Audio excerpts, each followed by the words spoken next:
আসসালামু আলাইকুম। Hello everyone, আমি মিষ্টি চলে আসলাম হিজাব স্টাইল বাই মিষ্টি থেকে আমার হিজাবি আপুদের জন্য একটি সুন্দর ইজি হিজাব টিউটোরিয়াল। তো আজকে টিউটোরিয়ালটা আমি শাড়ির সাথে করব। তো তোমরাও এই টিউটোরিয়ালটা যে কোনো শাড়ি বা আউটফিটের সাথে করতে পারো, আশা করি ভালো লাগবে। তো ফার্স্টে আমি একটা টিকলি পরে দেন জাস্ট হিজাবের একটা পার্ট ছোট বড় করে গলার নিচে পিন করে দিয়েছি। তারপর মাথার উপরে একটা পিন দিয়ে পুরো হিজাবটাকে আমি ভালো করে সিকিউর করে নিয়েছি। দেন পুরো হিজাবটাকে ভালো করে কভার করব এবং যে বড় পাটটা ছিল হিজাবে এটাকে জাস্ট নর্মাল যেভাবে হিসাব করি এইভাবে জাস্ট ঘুরিয়ে এক সাইডে এনে মাথার উপরে পিন করে দিব। এখানে ভালো করে আমি পিন করে দিব এবং হিজাবটাকে ভালো করে কভার করব এবং ঠিক যতটুকু রাখতে চাই ততটুকু রেখে পুরো হিজাবটাকে ভালো করে সিকিউর করে নিব। তো তোমাদের কাছে ভালো লাগলে অবশ্যই আমার ইউটিউব চ্যানেলটাকে একটা সাবস্ক্রাইব করে দিবা। আর যদি ভিডিওটি ফেসবুক পেজ থেকে দেখে থাকো তাহলে অবশ্যই আমার ফেসবুক পেজটাকে একটা লাইক ফলো দিয়ে পাশে থাকবা। আর ভিডিওটি কেমন হয়েছে অবশ্যই কমেন্ট সেকশনে কমেন্টস করে জানাতে ভুলবা না। তো এখন জাস্ট আমি পুরো হিজাবটাকে ভালো করে কভার করে নিচ্ছি। তারপর জাস্ট দুই সাইডে দুইটা পিন ইউজ করব।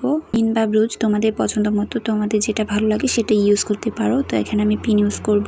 তোমাদের কাছে আমার হিজাব টিউটোরিয়ালগুলো ভালো লাগলে অবশ্যই আমার ইউটিউব চ্যানেলটাকে একটা সাবস্ক্রাইব করে দিবা। আর এই টিউটোরিয়ালটা কেমন হয়েছে অবশ্যই কমেন্ট সেকশনে কমেন্টস করে জানিয়ে দিবা। আর ভালো লাগলে অবশ্যই একটা শেয়ার করে অন্যদের দেখার সুযোগ করে দিবা। তো ধন্যবাদ সবাইকে যারা এতক্ষণ পর্যন্ত পুরো ভিডিওটা ওয়াচ করেছো।